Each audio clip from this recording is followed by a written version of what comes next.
De son arrivée au premier jour du procès à son départ du tribunal hier soir, Grégory Mestre aura défendu sa version des faits. Celle d'un rendez-vous consenti avec le jeune plaignant. Version qui n'aura donc pas convaincu. À l'annonce du verdict, 16 ans de réclusion criminelle. L'accusé reste figé avant de s'agiter. Il lance un dernier regard menaçant à l'adresse de la victime.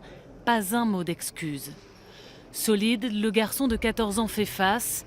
Pour lui, le soulagement d'avoir été entendu.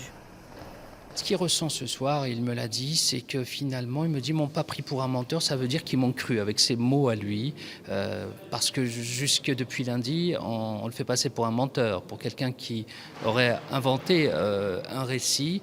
Il repart soulagé, mais toujours, j'ai l'impression d'avoir en face de moi le même gamin que j'avais il y a 3 ans après les faits. Ce 25 septembre 2015, ce viol dans un bosquet du quartier de la Ronde-Couture alors qu'il rentre du collège.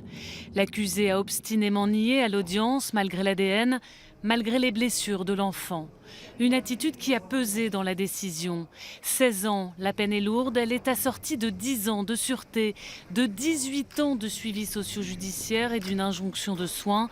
Pour la défense, la décision ne règle rien. On ne peut pas engager un traitement efficace quand on est entre 4 murs.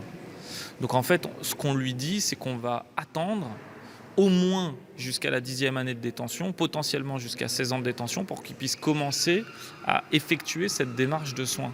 Et c'est ça qui est contre-productif, parce que dans une affaire comme ça, le temps de détention, ça ne va pas l'aider à avancer s'il y a le problème qu'on lui reproche. Ce qui va l'aider à avancer, c'est les soins effectifs. Grégory Mestre a 10 jours pour faire appel. Son avocat lui a conseillé de prendre le temps de réfléchir désormais.